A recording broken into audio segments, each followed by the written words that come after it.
Hello दोस्तों, स्वागत है आप सबका माय यूट्यूब चैनल टारगेट सरकारी नौकरी पर। तो जैसा कि आप सब लोग जानते हैं कि ब्लॉक एजुकेशन ऑफिसर बीईओ की वैकेंसीज आई थी और अब ब्लॉक एजुकेशन ऑफिसर की जो एग्ज़ाम डेट है वो आ चुकी है। तो फाइनली अगर मैं बात करूं तो लगभग 2 महीने का समय अभी हमारे पास है जिसमें हम लोग तैयारी कर सकते हैं। तो आप लोग तैयारी कर ही रहे होंगे। तो इस तैयारी में और इन 2 महीने के समय को किस तरीके से यूटिलाइज़ किया जाए, इसके लिए मैंने आप लोगों के लिए कोर्स बनाया है और उस कोर्स में मैं आप लोगों के साथ डिस्कस करूँगा पॉलिटी। तो आप लोगों ने सिलेबस देखा होगा, सिलेबस में इंडियन पॉलिटी लिखा हुआ है, बाकी डिटेल नहीं है। तो कौन से टॉपिक्स इंपॉर्टेंट हैं, इसके लिए मैंने प्रीवियस ईयर के क्वेश्चंस हैं जो ब्लॉक एजुकेशन ऑफिसर के, उन सबको देखा और देखने के बाद उसमें लगभग 12 टॉपिक्स हैं जो मैंने सेलेक्ट किए हैं, जिन टॉपिक्स को मैं इस कोर्स के अंदर आपको पढ़ाऊंगा। इस कोर्स में आप लोगों को वो सारे टॉपिक्स जो कि मैंने सेलेक्ट किए हैं उन सब की जानकारी मिलेगी, डिटेल में पढ़ाऊंगा जितनी कि एग्जाम के लिए रिक्वायर्ड है। प्लस प्रीवियस ईयर के क्वेश्चन हम डिस्कस करेंगे। प्लस इस कोर्स में मैं आप लोगों के साथ वो क्वेश्चंस भी डिस्कस करूंगा जो एक्सपेक्टेड हैं या जो आ सकते हैं। तो मैं उम्मीद करता हूं कि ये एक अच्छा पैकेज होगा आप लोगों के लिए कि ये जो 25 लेसन का लगभग कोर्स होगा, उस कोर्स में आप लोग कंप्लीट कर पाएंगे अपनी पॉलिटी। और उस पॉलिटी में से कोई भी क्वेश्चन जब आप एग्ज़ाम देने जाएंगे तो आपका नहीं छूटेगा। ओके, तो चलिए स्टार्ट करते हैं इंडियन पॉलिटी। और सबसे पहले देखते हैं, इंडियन पॉलिटी में बहुत सारे टॉपिक्स हैं। तो मैंने इसमें स्टार्ट किया है सबसे पहले इंडियन कॉन्स्टिट्यूशन। तो संविधान क्या है? संविधान हमारे देश का एक लॉ ऑफ द लैंड है, ठीक है, एक डॉक्यूमेंट है जिससे हमारा देश चलता है, ठीक है, इंपॉर्टेंट डॉक्यूमेंट है। सारी चीज़ें संविधान के अकॉर्डिंग ही होती हैं।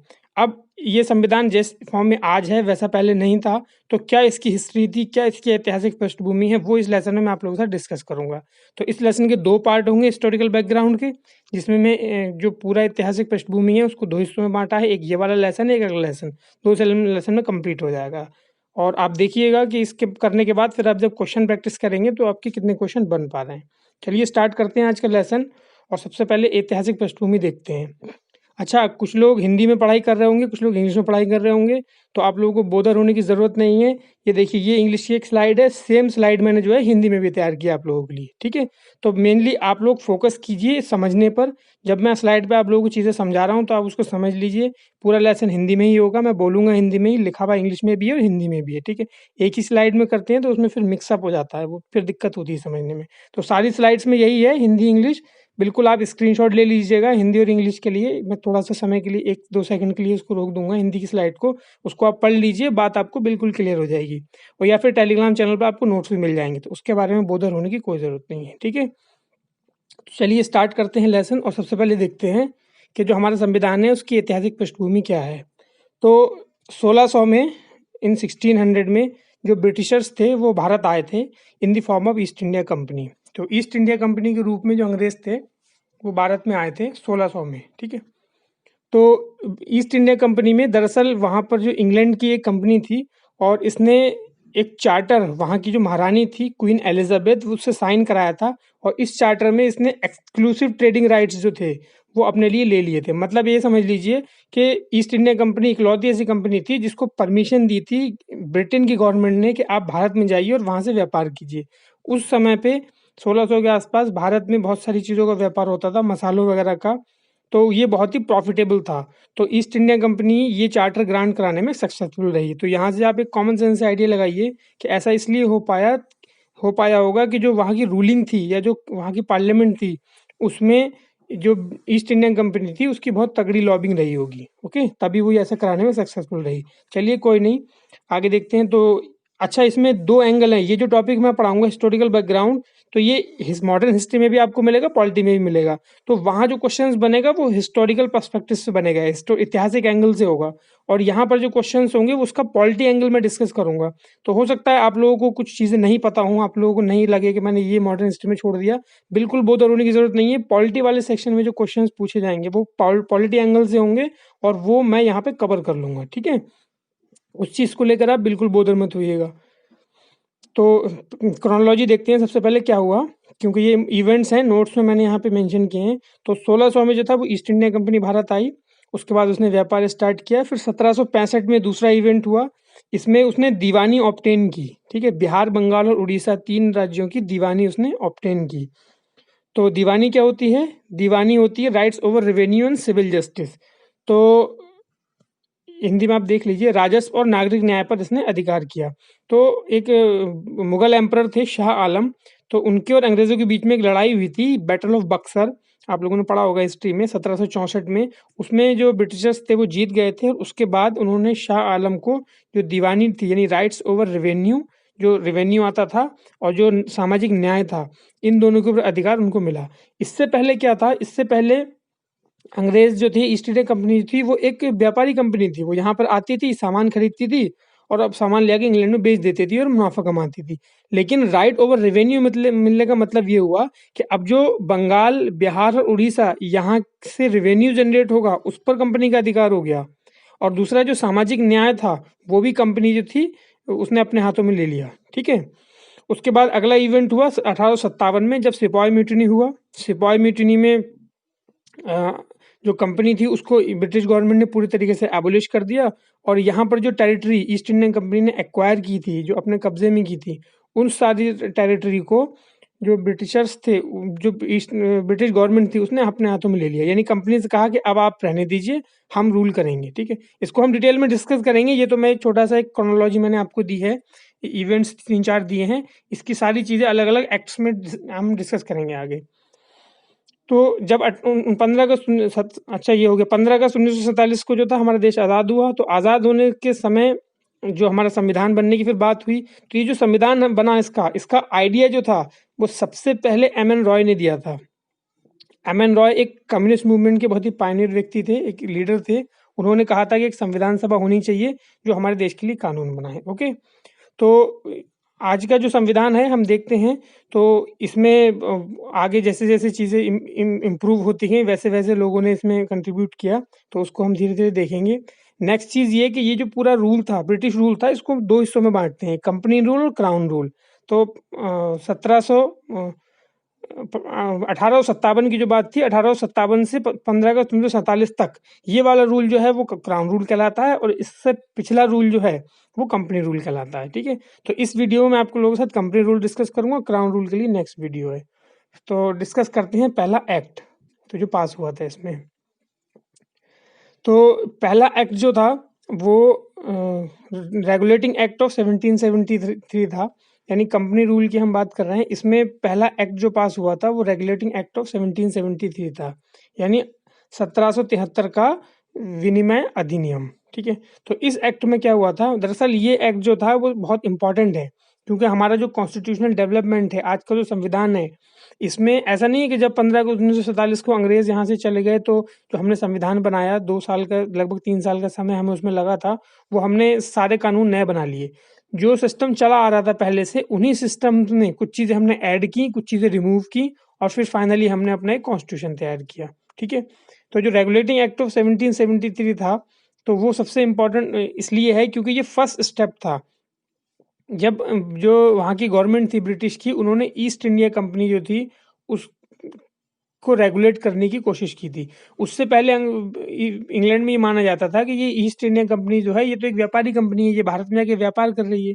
उसने ये वहाँ पर क्या एक्वायर कर रखा है, क्या चीज़ें हैं, ये चीज़ें नहीं थी। यानी इसके जो पॉलिटिकल और एडमिनिस्ट्रेटिव फंक्शंस थे, उनका कोई रिकॉग्निशन नहीं था, उनको रिकॉग्नाइज़ नहीं किया जाता था इंग्लैंड में। ठीक है, ये माना जाता था कि ईस्ट इंडिया कंपनी इंडिया में जा रही है, बिज़नेस कर रही है, व्यापार कर रही है, इससे ज़्यादा वहाँ पे कुछ नहीं कर रही है। ठीक है, तो पहला पॉइंट तो ये है कि ये फर्स्ट स्टेप था, जब अंग्रेज़ों ने कंट्रोल किया, मतलब ब्रिटिश गवर्नमेंट ने कंट्रोल किया ईस्ट इंडिया कंपनी को, कंपनी से बोला कि भाई ये चीज़ें आप लोग नहीं करेंगे, ये हम अपने कंट्रोल में लेंगे।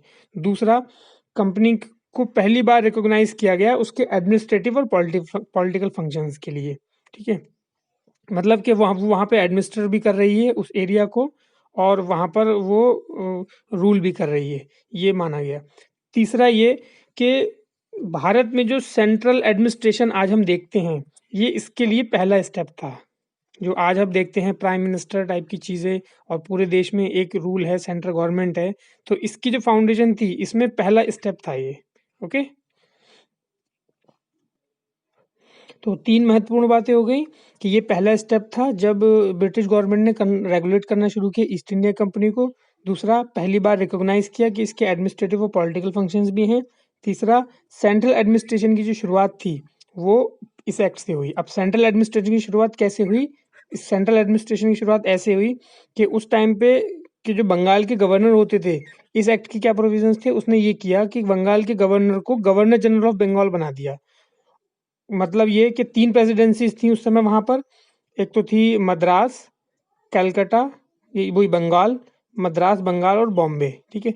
इन तीनों के अलग-अलग गवर्नर थे, अपनी तरीके से वो रूल करते थे, अपनी तरीके से चलाते थे। लेकिन इस एक्ट ने क्या किया, ये बोला कि जो बंगाल का जो गवर्नर है, अब वो गवर्नर जनरल ऑफ बंगाल है।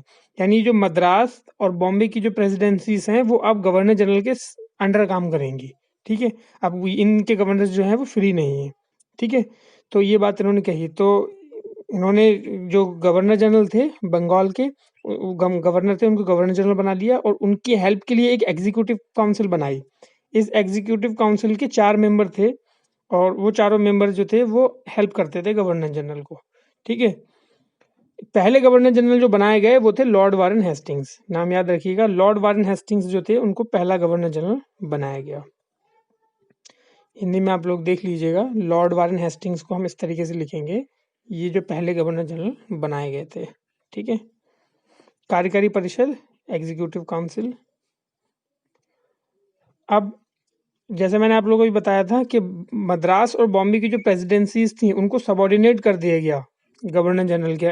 अभी तक तो वो कहती फ्री थी, लेकिन अब उनसे बोला गया कि अब आप इनके अंडर में काम करेंगे। तीसरा, तो पहला पॉइंट क्या हुआ, गवर्नर को गवर्नर जनरल बना दिया गया।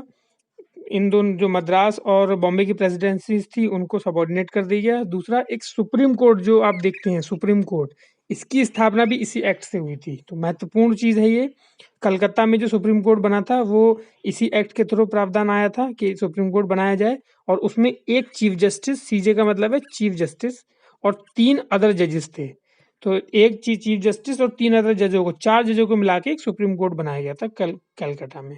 नेक्स्ट क्या था, नो प्राइवेट ट्रेड। मतलब ये कि हो ये रहा था उस समय पे कि ईस्ट इंडिया कंपनी जो थी उससे पहले 1600 में आई थी, जैसे मैंने आप लोग को बताया था, और यहाँ हम बात कर रहे हैं 1773 की, यानी लगभग 170 साल हो चुके हैं। तो इस 170 साल में ईस्ट इंडिया कंपनी को घाटा हो रहा था एज ए होल, लेकिन जो उसके एम्प्लॉयज थे और जो वर्कर्स थे वो बहुत ज्यादा प्रॉफिट में जा रहे थे, यानी कहीं ना कहीं करप्शन था।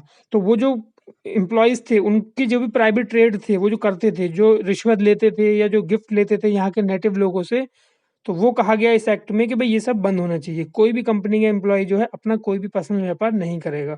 बल्कि कुछ तो ऐसे लोग थे जो इंग्लैंड में कंपनी के लिए जॉब की उन्होंने यहाँ पर, और जब वापस गए तो बहुत पैसा लेके गए। तो वहाँ पर इस तरीके की उनकी मजाक बनती थी, कार्टून चलते थे कि ये कंपनी के ऑफिशियल्स हैं और ये वहाँ से लूट कर लेकर आए हैं, इस तरीके की चीज़ें, ठीक है? वो जब आप मॉडर्न हिस्ट्री में देखेंगे तो आप लोगों को वहाँ पे मिल जाएंगे। तो पॉलिटिकल एंगल में आप समझिए, 3 पॉइंट हमने यहाँ बताया आपको। नेक्स्ट क्या था, इन्होंने एक काम ये किया इस एक्ट ने कि जो कोर्ट ऑफ डायरेक्टर्स था, यानी जो कंपनी थी उसकी गवर्निंग बॉडी थी, जो ईस्ट इंडिया कंपनी थी उसकी गवर्निंग बॉडी को हम कहते थे कोर्ट ऑफ डायरेक्टर्स, ठीक है? तो ये कोर्ट ऑफ डायरेक्टर्स थे, इनको बोला गया कि अब आप भारत में जो भी रेवेन्यू है, यहाँ की जो सिविल और जो मिलिट्री अफेयर्स हैं, उन सब के बारे में आप ब्रिटिश गवर्नमेंट को रिपोर्ट करोगे, ठीक है? इन चीज़ों के बारे में अब आप ब्रिटिश गवर्नमेंट को, यानी ब्रिटिश पार्लियामेंट को रिपोर्ट करोगे। तो इस तरीके से क्या हुआ, कंट्रोल जो था इनके ऊपर वो और ज़्यादा मजबूत हो गया, ठीक है? ये हिंदी की स्लाइड है, आप लोग इसका स्क्रीनशॉट लेके पढ़ सकते हैं। अब इसके बाद नेक्स्ट एक्ट जो आया हमारा, वो आया पिट्स इंडिया एक्ट ऑफ 1784। अब पिट्स इंडिया एक्ट जो 1784 का था, ये दरअसल क्या था, जो रेगुलेटिंग एक्ट ऑफ 1773 हुआ उसको, उसमें कुछ डिफेक्ट्स थे। उन डिफेक्ट्स को दूर करने के लिए बाद में 2 एक्ट बनाए गए। एक तो था 1781 में आया जिसको हमने एक्ट ऑफ सेटलमेंट बोला, दूसरा 1784 में आया जिसको हमने पिट्स इंडिया एक्ट बोला। तो इन दोनों एक्ट्स में क्या किया गया, उसके जो डिफेक्ट्स थे उनको दूर करने की कोशिश की गई। तो 1773 के एक्ट में क्या डिफेक्ट थे, पहले मैं इसको थोड़ा सा देख लेते हैं, फिर जो पिट्स इंडिया एक्ट है इसके प्रोविजंस को देखेंगे। तो डिफेक्ट ये हुए दरअसल कि रेगुलेटिंग एक्ट ऑफ 1773 ने सुप्रीम कोर्ट बना दिया, ठीक है? और उससे पहले जो बंगाल के गवर्नर थे उनको गवर्नर जनरल ऑफ बंगाल बना दिया। अब जो मद्रास और बॉम्बे प्रेसिडेंसीज के गवर्नर थे और जो गवर्नर जनरल ऑफ बंगाल थे, उनके बीच में ये चीज क्लियर नहीं थी कि कौन से सब्जेक्ट्स पे गवर्नर डिसीजन लेंगे, कौन से सब्जेक्ट्स पे गवर्नर जनरल डिसीजन लेंगे। Problem number 1।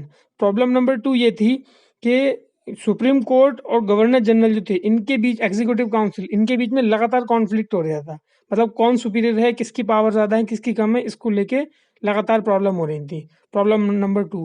प्रॉब्लम नंबर 3 ये थी कि जो एग्जीक्यूटिव काउंसिल बनाई थी 4 मेंबर की, उसमें ये प्रॉब्लम आ रही थी कि जो डिसीजंस होते थे वो काउंसिल लेती थी, गवर्नर जनरल अकेले डिसीजन नहीं लेते थे, लेकिन उन डिसीजंस की जो रेस्पॉन्सिबिलिटी होती थी वो गवर्नर जनरल की होती थी। ठीक है, तो ये 3 प्रॉब्लम थी। इसके अलावा भी छोटी मोटी प्रॉब्लम थी, लेकिन मेजरली इन चीज़ों को डिस्कस करना था, सॉर्ट आउट करना था। इसके लिए ब्रिटिश पार्लियामेंट ने एक एक्ट पास किया, एक्ट ऑफ सेटलमेंट 1781 में। तो इस एक्ट ऑफ सेटलमेंट ने कुछ चीज़ें इंप्रूव की, लेकिन बात नहीं बन पाई। फिर अगला एक्ट, ये महत्वपूर्ण भी नहीं है एग्जाम पॉइंट ऑफ व्यू से, फिर अगला एक्ट आया पिट्स इंडिया एक्ट ऑफ 1784। ठीक है, अब पिट्स इंडिया एक्ट में क्या हुआ, पिट्स इंडिया एक्ट का नाम ऐसा पिट्स क्यों है, तो पिट्स कौन थे, पिट्स जो थे प्राइम मिनिस्टर थे इंग्लैंड के उस टाइम के, और विलियम पिट। तो विलियम पिट काफ़ी यंग एज में, लगभग 20-21 साल 22 साल की उम्र में बन गए थे वहाँ पे, पार्लियामेंट में पहुँच गए थे। तो इसलिए उनके नाम पे इस एक्ट को रखा गया। तो अब इस एक्ट के फीचर्स देखते हैं कि पिट्स इंडिया एक्ट ने किया गया। तो पिट्स इंडिया एक्ट ने क्या किया, कंपनी के, अभी तक की जो बात हो रही थी, ईस्ट इंडिया कंपनी जो थी उसमें कोर्ट ऑफ डायरेक्टर सारे काम देखते थे। ठीक है, अच्छा एक बार हिंदी की स्लाइड आप लोग और देख लीजिए, ये स्लाइड देख लीजिए, इसमें जो टर्म्स हैं उनको आप नोट कर लीजिए, जैसे वाणिज्यिक कार्य, राजनीतिक कार्य, कोर्ट ऑफ डायरेक्टर्स वगैरह। ठीक है, चलिए अब देखते हैं। तो जो कंपनी थी, कंपनी में जो सारे काम थे वो कोर्ट ऑफ डायरेक्टर्स देखते थे, लेकिन अब इस एक्ट ने क्या किया, कोर्ट ऑफ डायरेक्टर से बोला गया कि अब आप लोग कमर्शियल फंक्शंस देखिए ओनली। ठीक है, सिर्फ कमर्शियल फंक्शंस बोला गया कि कोर्ट ऑफ डायरेक्टर्स देखेंगे। और इसने कहा कि एक हम नई बॉडी बना रहे हैं जिसका नाम होगा बोर्ड ऑफ कंट्रोल, और इस बॉडी को बोला गया कि अब पॉलिटिकल अफेयर जितने भी हैं उनको आप देखिए। यानी ये हुआ कि जो कमर्शियल फंक्शंस थे और जो पॉलिटिकल फंक्शंस थे उनको अलग अलग कर दिया गया। Commercial functions court of directors को दे दिए गए, और जो पॉलिटिकल फंक्शंस थे वो बोर्ड ऑफ कंट्रोल को दे दिए गए। इनसे क्या गया, अब आप लोग ये दोनों चीज़ अलग अलग देखिए। इस तरीके से एक डबल गवर्नमेंट का सिस्टम इस्टेब्लिश हो गया। एक तरीके से एक ही कंपनी में डबल गवर्नमेंट हो गई, दो अलग अलग चीज़ों को देखने के लिए दो गवर्नमेंट। हालांकि ये बहुत ही ज़्यादा अनसक्सेसफुल आइडिया था, इसके बड़े खराब रिजल्ट आए, लेकिन कोई दिक्कत नहीं, उन्होंने उस समय पे किया तो किया। ठीक है, तो डबल गवर्नमेंट का सिस्टम इस्टेब्लिश किया। तीसरा इंपॉर्टेंट चीज़ क्या थी, ये जो बोर्ड ऑफ कंट्रोल था इसको उन्होंने बहुत पावरफुल किया, और बोर्ड ऑफ कंट्रोल से बोला गया कि आप सुपरवाइज कीजिए जितने भी सिविल और मिलिट्री अफेयर्स हैं गवर्नमेंट के, रेवेन्यू, मतलब सिविल मिलिट्री रेवेन्यू के जितने भी अफेयर्स हैं आप इनको सुपरवाइज कीजिए। किसके लिए, ब्रिटिश पोजेशंस इन इंडिया। तो ये जो शब्द था ब्रिटिश पोजेशंस इन इंडिया, ये शब्द पहली बार पिट्स इंडिया एक्ट में प्रयोग किया गया। यानी जो कंपनी की टेरिटरी थी, जो क्षेत्र कंपनी ने अपने, जैसे भारत में जो क्षेत्र कंपनी ने अपने कंट्रोल में ले रखे थे, उन क्षेत्रों को बोला गया कि ये क्षेत्र जो हैं वो क्षेत्र अब ब्रिटिश पोजेशंस हैं, यानी यहाँ पे ब्रिटिशर्स ने कंट्रोल किया हुआ है, ऐसा बोला गया। ठीक है, तो इसी ये तीन इंपॉर्टेंट बातें थी इस एक्ट के बारे में, पिट्स इंडिया एक्ट और रेगुलेटिंग एक्ट ऑफ 1773। तो जितने पॉइंट्स मैंने आप लोग इसमें बताए हैं आप लोग इनको ध्यान रखिएगा, डेफिनेटली आप क्वेश्चन कर पाएंगे। अब बात करते हैं आगे। अब पिट्स इंडिया एक्ट से भी बात नहीं बनी, तो उसके बाद गवर्नमेंट ने कहा कि चलिए अब हम क्या करते हैं, अब चार्टर एक्ट है, इसको चार्टर अधिनियम भी बोलते हैं, चार्टर अधिनियम, ठीक है हिंदी में। तो अब गवर्नमेंट ने बोला, यानी जो ब्रिटिश गवर्नमेंट थी उन्होंने कहा कि अब ये जो लॉज हम बना रहे हैं ये हम क्या करेंगे, जो कंटिन्यूसली बनाएंगे उनको 20-20 साल के गैप पर हम रिव्यू करेंगे। ठीक है, तो इसलिए चार्टर एक्ट पास किया गया, और चार्टर एक्ट, 4 चार्टर एक्ट जो थे वो फाइनली एग्जिस्टेंस में आए। ये उनकी डेट्स हैं, आप लोगों को ध्यान रखनी है। चार्टर एक्ट ऑफ 1793 का, फिर 20 साल बाद अगला एक्ट आया 1813 का, 93 से 13 20 साल हो गए, फिर अगला आया 33 में, फिर अगला आया 53 में। ठीक है, तो ये 4 चार्टर एक्ट्स जो थे वो पास किए गए। ये सारे एक्ट जो हम बात कर रहे हैं ये ब्रिटिश पार्लियामेंट के एक्ट हैं, जो ब्रिटेन की पार्लियामेंट है वो पास कर रही है इन सारे एक्ट्स को। ठीक है, इंडिया के लिए, इंडिया में रूलिंग के लिए, क्योंकि उस समय पे कंपनी यहाँ पे रूल कर रही थी, लेकिन कंपनी रूल कर रही थी ये बात रिकॉग्नाइज्ड भी 1773 में हुई थी रेगुलेटिंग एक्ट में। ये मैंने अभी 2 मिनट पहले आप लोगों के साथ डिस्कस किया था। ठीक है, तो अब एग्जाम पॉइंट ऑफ व्यू से बात करें तो हम लोगों को चारों नहीं पढ़ने, हम लोग ये 2 एक्ट डिस्कस करेंगे, 33 वाला और 53 वाला। ठीक है, ऊपर वाले हैं, पढ़ सकते हैं आप चाहें तो, लेकिन ये इंपॉर्टेंट नहीं है, इनसे क्वेश्चंस नहीं पूछा जाता है, तो टाइम और एनर्जी वेस्ट करने की कोई ज़रूरत नहीं है। 2 एक्ट हम पढ़ेंगे यहाँ पे। ठीक है, तो चलिए सबसे पहले एक्ट बात करते हैं 1833 का। आप स्लाइड दोनों देख लीजिए, हिंदी और इंग्लिश वाली, इसको आप स्क्रीनशॉट ले लीजिए, जैसे भी इसको पढ़ लीजिए पॉज करके वीडियो, फिर में डिस्कस करते हैं। तो जो चार्टर एक्ट ऑफ 1833 आया, तो इस एक्ट के क्या इंपॉर्टेंट पॉइंट्स थे वो देखते हैं। तो ये दरअसल क्या था, अभी सेंट्रलाइजेशन जो 1773 में स्टार्ट हुआ था, यानी गवर्नर को गवर्नर जनरल बनाया गया था, ये उस कदम में, यानी उस लाइन में ये फाइनल स्टेप था, मतलब लगभग आखिरी स्टेप था ये। क्यों आखिरी स्टेप था? क्योंकि इसमें क्या किया गया, जो ये जो गवर्नर जनरल ऑफ बंगाल हुआ करते थे, मतलब बंगाल के लिए गवर्नर जनरल बनाया गया था, बोला गया अब आप जो हैं वो गवर्नर जनरल ऑफ इंडिया हैं। यानी अब पूरी इंडिया में जो है एक सेंट्रलाइज्ड पावर दे दी गई, एक केंद्रीकरण कर दिया गया सत्ता का, ताकत का, कि गवर्नर जनरल जो ऑफ इंडिया जो है ये एक पोस्ट होगी यहाँ पे, और इसके पास सभी सिविल और मिलिट्री पावर्स होंगी। सिविल और मिलिट्री पावर जितनी भी थी वो सब गवर्नर जनरल ऑफ इंडिया के पास होंगी। ये एक सेंट्रलाइज्ड पावर होगी। तो एक तरीके से हम कह सकते हैं जैसे आज की हम गवर्नमेंट ऑफ इंडिया देखते हैं, प्राइम मिनिस्टर के पास सारी पावर्स हैं, समथिंग लाइक दैट, उसी के जैसा कुछ इन्होंने बना दिया। ठीक है, तो पहला प्रोविजन ये हुआ कि गवर्नर जनरल ऑफ बंगाल को गवर्नर जनरल ऑफ इंडिया बनाया। इसमें एक फैक्चुअल इंफॉर्मेशन है कि लॉर्ड विलियम बेंटिक जो थे वो पहले गवर्नर जनरल बने थे हमारे भारत के। ठीक है, दूसरा, अब जब गवर्नर जनरल ऑफ इंडिया बन गए तो अब जो बॉम्बे और मद्रास की प्रेसिडेंसीज थी, इनकी जो पावर थी वो और ज्यादा डिप्राइव हो गई। मतलब लेजिस्लेटिव पावर जो थी, लेजिस्लेटिव पावर आप समझिए, लेजिस्लेटिव पावर का मतलब होता है कानून बनाने की जो शक्तियां थी वो इनकी और भी ज्यादा कम कर दी गई, यानी सेंट्रलाइजेशन हो गया। पहले 3 अलग अलग जगह थी, एक बॉम्बे थी, एक मद्रास थी, एक बंगाल थी, 3 जगह से देश चलता था, 3 जगह से कंट्रोल किया जाता था। लेकिन अब क्या था, कंट्रोल सारा गवर्नर जनरल ऑफ इंडिया के पास आ गया, तो उनकी पावर कम कर दी गई। ठीक है, ये दूसरी बात थी। तीसरी बात, ईस्ट इंडिया कंपनी को बोला गया कि अब आप एक पूर्ण तरीके से एडमिनिस्ट्रेटिव बॉडी हैं, यानी इस एक्ट में जो उसकी कंपनी में व्यापार करने वाला जो चीजें थी वो सारी चीजें खत्म कर दी गई, एक बिजनेस कंपनी वाला रोल जो था वो खत्म हो गया। अब इसको एक पूर्ण तरीके से एडमिनिस्ट्रेटिव बॉडी बना दिया, मतलब अब आप यहाँ पर प्रशासन को संभालेंगे। ये बात 1833 के एक्ट में कही गई। दूसरा, प्रशासन कैसे संभालेंगे, जो कंपनी की टेरिटरी है उसको आप कंट्रोल करेंगे in trust for his majesty and his heirs and his successors, ये लाइन उसमें कही गई as it is. In trust of his majesty मतलब हिज मैजेस्टी के भरोसे में, यानी उसको सुप्रीम मानते हुए, उसकी उसकी सत्ता को के अधीन रहते हुए आप करेंगे। उसके जो हेयर्स हैं, मतलब उसके नेक्स्ट जो, क्योंकि आप जानते हैं ना कि हायरार्की चलती है वहाँ इंग्लैंड में, मतलब एक क्वीन होती है, फिर क्वीन का जो संतान होती है वो राजा बनती है, फिर उसकी संतान राजा बनती है। तो हिज हेयर्स और सक्सेसर जो हैं, इन सब के भरोसे में आप सत्ता को चलाएंगे। ठीक है, ये बात कही गई। अगला, इस एक्ट ने एक और महत्वपूर्ण काम किया 1833 वाला जो था, इसने ये बोला कि भाई चलो, ये जो कोवेनेंटेड और नॉन कोवेनेंटेड सिविल सर्विसेज होती हैं, मतलब 2 तरीके की सिविल सर्विस होती थी उस टाइम पे, कोवेनेंटेड और नॉन कोवेनेंटेड। कोवेनेंटेड का मतलब होता था, जो अभी अगले एक्ट में आएगा वो, कि जो महत्वपूर्ण होती थी, बड़े पद होते थे वो कोवेनेंटेड कहलाते थे, और जो थोड़े छोटे पद होते थे वो नॉन कोवेनेंटेड।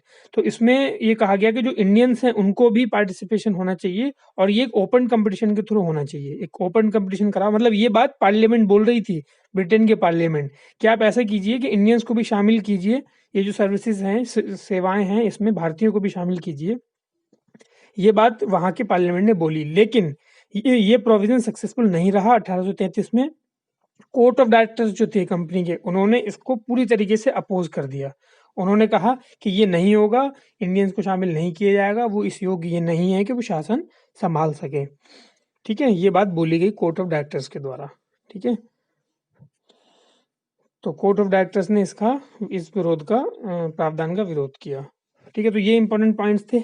अब इसी एक्ट का जो नेक्स्ट एक्ट आता है वो है चार्टर एक्ट ऑफ 1853, यानी फाइनल एक्ट था ये। चार्टर एक्ट जितने भी पास थे उसमें आपने देखा 1853 का जो चार्टर एक्ट था वो अंतिम था। तो इस एक्ट के जो फीचर्स हैं वो हम लोग देखेंगे। तो अभी तक हमने बैकग्राउंड तो आप लोगों को क्लियर हो गया होगा कि चीज़ें कैसे चल रही हैं। एक बार मैं फिर से थोड़ा बताता हूँ आपको। रेगुलेटिंग एक्ट 1773 आया, उसने क्या किया, सेंट्रलाइजेशन स्टार्ट किया। उसके बाद पिट्स इंडिया एक्ट आया। पिट्स इंडिया एक्ट ने बोला कि भाई ये डिफेक्ट है, इनको इम्प्रूव करने की कोशिश की गई, कुछ प्रोविजंस किए, डुअल गवर्नमेंट लेके आया, कोर्ट ऑफ डायरेक्टर्स को बोर्ड ऑफ कंट्रोल बनाई बॉडी। ठीक है, उसके बाद अगली चीज़ें क्या हुई, चार्टर एक्ट पास हुए, 1833 में आया, उसमें बहुत ज़्यादा पीक हो गया सेंट्रलाइजेशन का। गवर्नर जनरल बना दिया गया इंडिया का, बंगाल के गवर्नर जनरल को।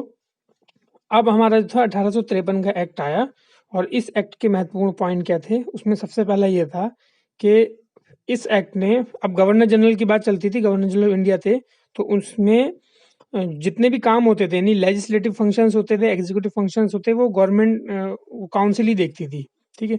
लेकिन इस एक्ट ने क्या किया, इस एक्ट ने जो गवर्नर जनरल की काउंसिल थी, उसके लेजिस्लेटिव फंक्शंस और एग्जीक्यूटिव फंक्शंस जो थे, उनको अलग कर दिया गया।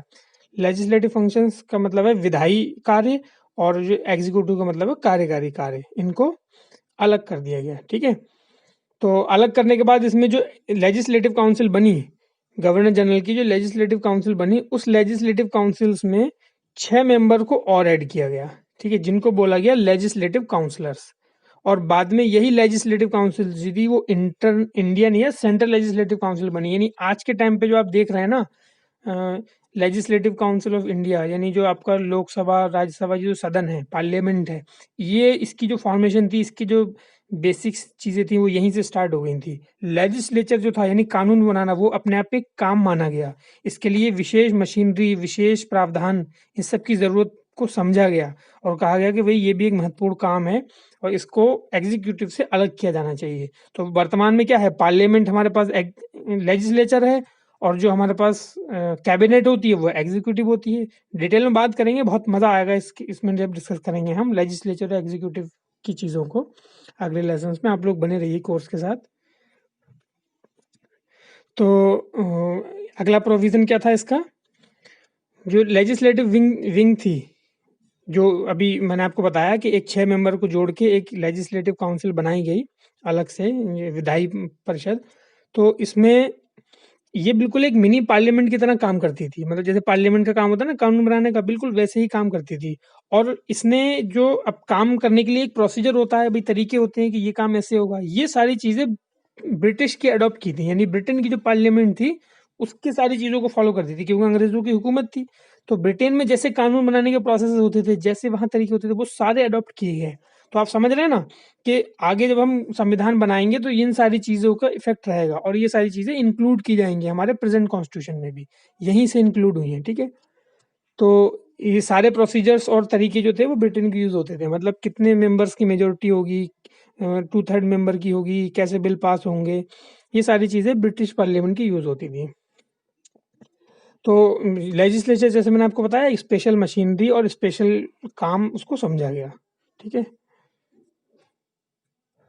नेक्स्ट इंपॉर्टेंट क्या था इसमें, एक प्रोविज़न ये हुआ कि जो 1833 में बात हुई थी कि जो हम इंट्रोड्यूस करना चाहते हैं, भाई सिविल सर्विसेज होनी चाहिए, ओपन होनी चाहिए सबके लिए, वो इस एक्ट में हो गया।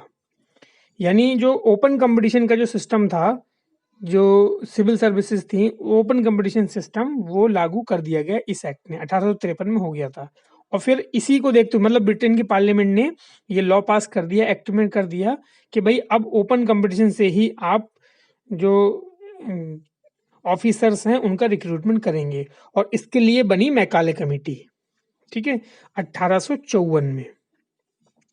सिविल सर्विसेज में किस तरीके से रिक्रूटमेंट होना है, क्या सिलेबस होगा, कैसे चीज़ें होंगी, उसके लिए मैकाले कमेटी बनी, और मैकाले कमेटी का काम था ओपन कंपटीशन के थ्रू सिविल सर्वेंट्स को रिक्रूट करना, ठीक है। ये इस एक्ट में हो गया था। नेक्स्ट क्या था, it extended the company's rule and allowed it to retain the positions of Indian territories on trust for his British crown, but it did not, हाँ, तो इसमें इनने क्या किया कि जो एक्ट था उसने बोला कि जो पोजीशंस ऑफ इंडियन टेरिटरीज हैं, जो कंपनी देख रही है, वो कंपनी के पास रहेंगे, लेकिन कोई पर्टिकुलर पीरियड नहीं बताया कि कब तक रहेंगे। इसका मतलब ये था कि पहले जैसे चार्टर एक्ट आ रहे थे ना कि 20 साल बाद रिव्यू होगा, इतने साल, अब इसमें कोई अगली डेट नहीं दी गई, इस एक्ट में कोई नेक्स्ट डेट नहीं दी गई। इसका मतलब ये हुआ कि अब जब चाहे ब्रिटिश पार्लियामेंट कंपनी के रूल को खत्म कर सकती है, और ऐसा हुआ भी।